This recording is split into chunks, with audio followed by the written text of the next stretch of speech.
Good morning. Good morning. It's Friday. Oh my gosh. I know. I woke up this morning and I was like, oh, I can't wait to talk to today's guest. And then I was like, oh, I am the guest. And so is Julia, because it's our first asked and answered for the new year. And I'm so excited for that. And in fact, I want to acknowledge what you have on the screen, because this is our nonprofit news that's on the American Nonprofit Academy. And Julia, I also have to witness, this is something that I go to every day. I know. You know what? I do too. And I'll witness to you. I didn't. So somebody else on our team does this work and they do an amazing job. And I don't want to say I was reticent, but I was just like, oh my God, I have so much to do. I can't do this every day. Now I'm like starting my day and I'm ending my day with this. And I am stunned at how fast our team has been able to harness this information. It is stunning.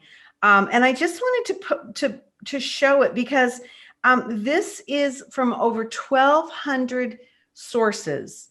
Yeah. And it talks about all different things that are going on. It just is zooming.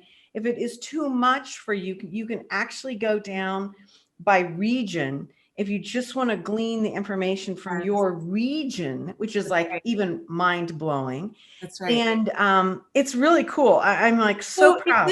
Is this what's called like an RSS feed, right? Because you said over 1,200, news feeds. So this is essentially sourced, if you will, then like using certain keywords within our sector and then compiling all of this. So instead of like flipping through the Wall Street Journal or whatever, New York Times or whatever you read, it's like, ooh, this is all curated for the nonprofit world. Exactly, Jarrett. Exactly. So our team has gone in and set parameters, and they've cultivated the content that they want. So there's a feed just from funders. There's a feed from foundations.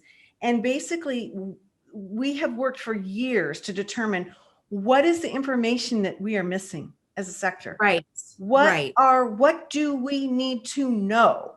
Because I love this line. It comes from my grandmother, who would say, you don't know what you don't know. Right. That's a very wise grandmother. Oh my God. My grandmother was amazing. Both my grandmothers. But the thing of it is that, if you can start to read this and scan it, it opens your mind to the people that are out there, the issues. Now, obviously it's Friday, January 8th. Every piece of this is talking about this tragedy in DC. Right. Fundamental issues. Current events. It's current events, how it affects our sector. Yeah. Perfect. It's current events, it's media releases, it's studies, it's books, things that have come out, things that are being discussed. I mean, so I'll click into this. This was a really interesting article that came up from Nonprofit Quarterly, and it's a woman who's talking about working in DC as an executive director of a nonprofit. And she talks about it's January 6th and what is going on in her community. And so it's just fascinating. It doesn't cost you anything. You can jump on it. And I'm just like so proud of my team. I thank them from the bottom of my heart because it makes me look good. And I got a witness. I didn't have. And this isn't new. This has been on the American Nonprofit Academy website, right? It has been, but I would say that it's been, it's really more refined. My team is spending a lot of time on this. And I think that they are, they're making it better and stronger. And you know how these things go, they grow. Well, it's an evolution, right? And if we are not in the business to get better, then I don't know why we're in business. Holy moly. Yeah. Isn't that the truth of it? I mean, absolutely. You are right. Well, hey, I mean, it's a really exciting day. It's Friday. It's our Answer show. Holy moly, as you mentioned, first one of the new year. First of 2021. That's right. First of 2021. So would love to get it of you, of course, for joining for another Friday. Of course, Ask and Answered will continue throughout the new year. So I hope that's something that you liked of last year. It is continuing this year. And if this is a Friday episode you'd like to sponsor and join our other presenting sponsors, let us know. It is an open partnership and we do welcome you. So presenting sponsors, you can see their logos on the website. You're hearing from every single one of them this month and for the future months to continue. I always like to say, Julia, please find them online, give them some love, like them, follow them, tag them, all that good stuff. They believe in the work you do. Exactly. And I love, love, love that. Again, I'm Julia Patrick, CEO of the American Nonprofit Academy. More important, I am joined every day with the fabulous Jarrett Ransom, the nonprofit nerd herself, with a fabulous new image. New photo with the long hair. Loving it. Loving it. By the way, this is long for me. For those of you that are like, that is not long. This is long for me. Well, the nonprofit nerd, we don't want you to be cutting on your own hair. So I'm just saying. No, gosh, no. I used to do that as a kid. My mom would get so mad because I inevitably would cut my bangs and they would be like, Anyway, oh my God. I'm thrilled to be here. And as most of you know, several of you have joined us for many episodes previously. Julia and I love our Asked and Answered. We love our guests and we really like having those deep dialogue conversations. But what we find is there are a lot of questions that come out of those conversations and really deserve their own time so that we could spend our own perspective and experience sharing with you how we might have dealt with these similar challenges in our past. And if we haven't, how we might navigate them if we were faced with this same challenge. Right. So let's start with the first one. Name withheld. You know how I love the name withheld ones. What's your favorite? It's my favorite. Okay. A few of my coworkers and I are thinking about leaving our current nonprofit and starting our own. Dun, dun, dun, dun. Well, I know this is a huge topic, and you are right, sir or madam. Do you have any advice? Name withheld Los Angeles. Yeah. You? So my first question is really like, is it within the same mission? So will you be doing the exact same thing that your current nonprofit is doing, right? Is it the same similar type of mission?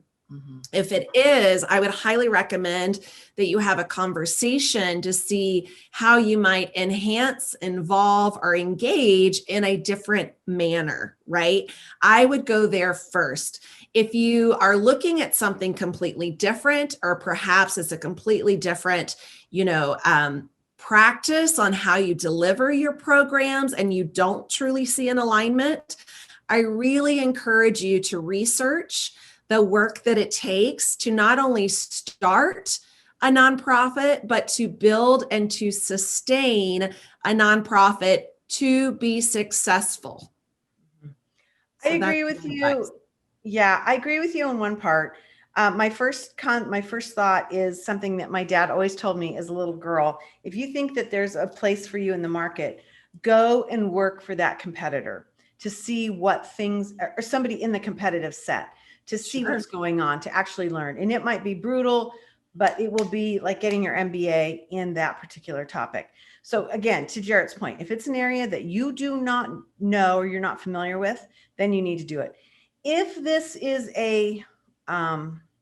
and I hate to use this word this week, if this is a rebellion where you are internally a part of an organization and a group and you don't feel like the mission is being served or the organization is being served and you think you could do it better by starting your own, I feel like that is somewhat of an egotistical and misguided direction.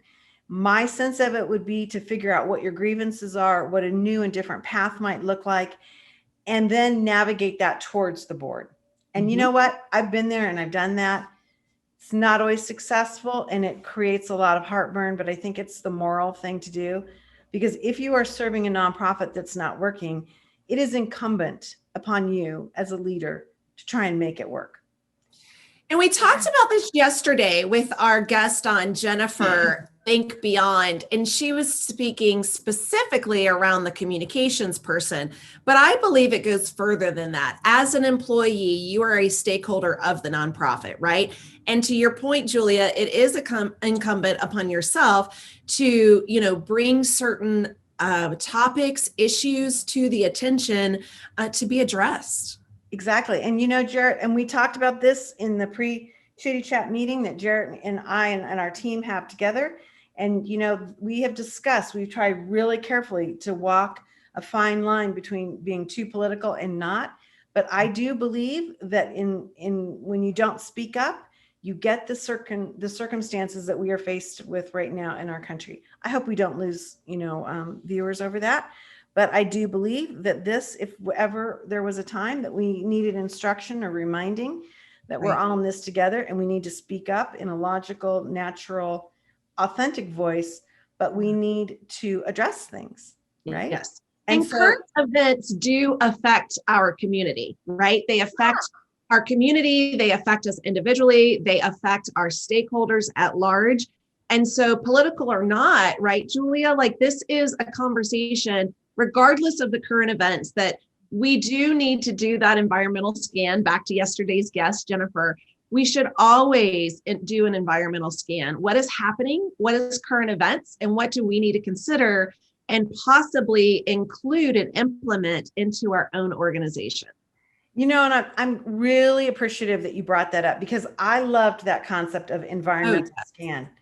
I thought it was brilliant. And if you missed her, Jennifer R. Hudson, crazy brilliant woman. Phenomenal, right? I left like so energized. I was so excited. Yeah, we were Instagram texting last night. I felt like so excited to to have that conversation. Yes. You're like my hero. Okay, name withheld. I hope that is a little tough love, but okay. Lottie from Chicago, Illinois. While the pandemic has impacted our nonprofit tremendously, we have actually grown a bit. Would it be bad form? I love that word, bad form, to create some type of messaging that demonstrates how we have come ahead in 2020? Oh, I'm going to toss it to you, Julia. I'm super curious what your marketing, communications, publishing background would say. So you know what? Lottie comes from Chicago, the great and controversial mayor Rahm Emanuel is famous for saying the quote, "Never waste a good crisis." And it has been said many times over the course of humanity, but he's the most recent one to own that phrase. Basically, you have to show stewardship. And if you have done some things successfully, you need to celebrate that because it's going to do a couple things. It's going to reinforce the boldness and the courage that you took in order to navigate a pandemic. And it is going to foster deeper relationships and concerns with your funders, with your donors, with your stakeholders. So there is nothing wrong with celebrating your advantages and your successes. This is where the nonprofit sector falls down. And I'm preaching a little bit here. Yes. But, the nonprofit sector would have their full marketing component out there, hammering away. This is what we did. The nonprofit sector needs to do that as well. There's nothing wrong with saying this was a tough situation, but guess what? We used our brightest and best intentions, and we were able to learn new things, deliver better services, work with our community. So I say, shout it from the rooftops. And also, I think it's really important, Lottie, maybe there's somebody in my part of the country that can learn from it, or in the East Coast, or the North, or the South, or maybe in Thailand, who knows? But I think you need to share this information. Phew, I'm so glad we agree, because here's the thing. I just had an executive coaching client raise half of their budget, half of their operating budget in 3 months. 3 months, they raised $1 million. So they are a $2 million operating agency. And in the last 3 months of this year, last year, 2020, they raised half of their budget. Okay. And they were super worried. They were terrified that they weren't going to make budget. There were moments in coaching that, they shared with me, we might make payroll. So like a lot of hesitancy. But now they have the ability to not only forge ahead, but to continue to expand where the community now needs them, right? And so that's really where I sent the coaching and the conversation. So love to hear you kind of echo that, although we never talked about this. And so they are now sharing, like, thank you for showing up. Thank you for your support. Thank you for, really investing and believing in us. Now that we did do this and more, we are now able to X, Y, and Z. And I always say, for those of you that create a campaign, let's say your campaign amount is $25,000 and before you know it, you're at $30,000, right? It's time for you to increase the amount of what you ask and then also increase your communication on what you will now be able to deliver. I like that. And I think that is amazing. That's right. What it is you are able to do in your community. Yes. I think that's really powerful. We do not celebrate that enough. And that, again, to go back to Jennifer Hudson yesterday, that was one of her magical pieces, was that to ask your stakeholders, what do you think we do? And then to ask your clients, what do we do and what should we be doing? Because a lot of times we think we know that answer, but we don't. We don't. And so, yeah, that's cool. Well, I'm really proud of you, Lottie, in Chicago. That's like, yay. Yes, that's wonderful. And I love that you're even thinking and asking the question. So go forth. And I want to see that, Lottie. When you get that prepared, you send that to me. Well, okay. And Julia, before we move on, I want to, of course, recognize Alex Wright. We had on at the end of 2020, new organization in South Carolina, second year organization, far exceeded his fundraising, goals, and was able to serve more. So even in a second year organization, right, like the community stepped up, surpassed the previous year's funding. And because of that and his nimbleness and, with him and the community and the board, able to serve more. So Lottie, you're not alone. I do think that a lot of organizations that were really able to pivot and to address what was needed, you might be seeing this surplus, and that is phenomenal. Yeah. And go with it and embrace it and celebrate it and rally the troops, get more people. That's right. Absolutely. Okay, let's talk about Lori from Atlanta, Georgia. Woo! Georgia's had a week. Holy cow. You don't say. Good God. Yes. Okay, Lori, I would like to know if anyone in the nonprofit sector is actually booking live gala dates in 2021. We are being pushed by our board to plan our annual gala IRL in real life. I got to tell you, Lori, I'm seeing things that we're saying, okay, yeah, we'll go Q3, Q4, and we'll be good to go. Now, 2021, off the table. Don't even mess with it. Don't even consider it. Don't take the resources of working through something and then at the last minute having to cut it out. And so I think that strategically and with the advancements of online galas, virtual galas, all the different structures, it's not just a one thing. Focus on that. Improve your communications, improve your data, improve your outreach. I agree. And I would check out to Winspire, which is a sponsor of ours. Check out to Winspire. Jason Champion is doing great things in this virtual world, gala specific, right? Gala fundraising specific. Julia, I have seen conferences that are going live in Q3 and Q4, but here's my personal and professional thought. Always have a plan B. And always also consider a plan C, right? So plan A might be you are wanting to do this in person. You're hoping to have an in real life event.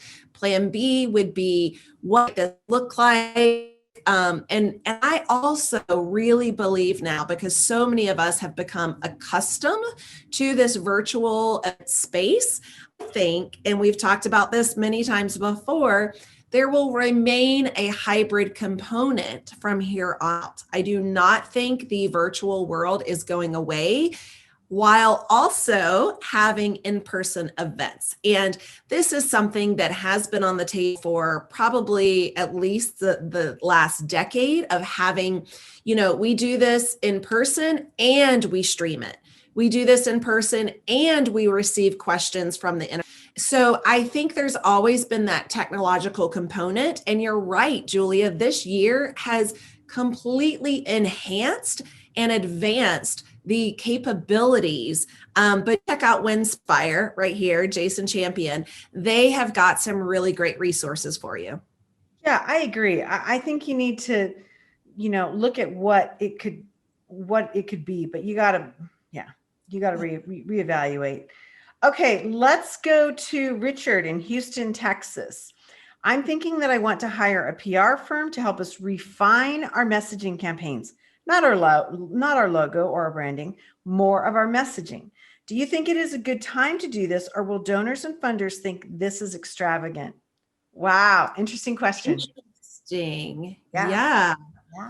So I go ahead, because you're the communications. I would say if you generally, who's going to think it's extravagant. If you have a donor or a funder and you're thinking, oh gosh, they're going to come down on me, then you need to go before them and talk to them and find out what they think, if they would like to underwrite it, because you understand that there are costs associated with this, but that those costs are going to in turn grow your nonprofit and actually allow you to have more opportunity.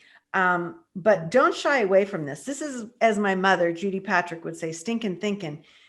Don't work from this place of fear without understanding what it might look like and how you could get ahead of it. Because this is the new world. We know that we have tremendous changes in messaging and technology of messaging. And so I love, Richard, that you're thinking about this. Yay, team. I do too. And I'm going to disagree on half of this, Julia. Okay. I would not go to a donor. This is, I wouldn't approach them. I wouldn't ask their opinion on this. This is an internal decision, right? This is an internal decision. This should be an investment when it comes to marketing, communications, fund development at large. And so in today's time, and really every year, you should be looking at your messaging. Back to that current events. Current events help to shape and evolve our messaging. What are you saying? But I also want you, Richard, to think about what is your intended return on investment with this, right? What will this new messaging, what will this evolution of messaging, what will it warrant? What will it bring? That is a decision, I believe, Richard, for you and your team and this PR firm. The PR firm should be confident, established enough to say, we had this success with our clients. When they do X, Y, and Z, they see the results of A, B, and C. And these are the results that you want to bring in. Not knowing your position in the organization, Richard, I would really, again, just build a budget for this, be extremely intentional, which that's my word of the years. I want to do everything with intentionality, but be extremely intentional on what is it that you want to see the results of this messaging bring. Okay. Well, I'm fascinated by your comment. Yeah. I'm going to think about that, because I'm all about going before your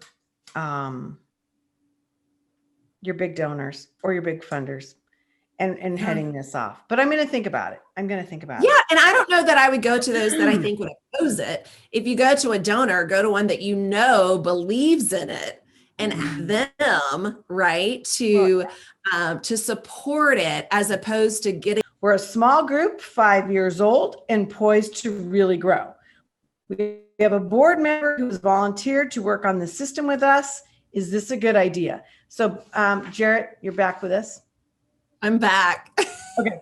So again, I don't know what happened. Yes. So CRM, So I did the smart thing, Jared, and I reached out to Sasha Lewis from Moves Management, one of the brainiacs in data management. I love this girl. Yeah. She's just amazing.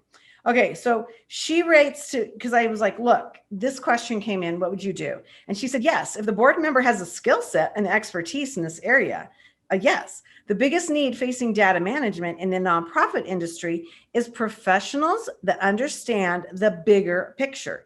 If your board member has a skill and is willing to help or assist, then yes. What a gift to a small organization where there's more work than people to do it. If they're volunteering to do data entry, then that is also very helpful.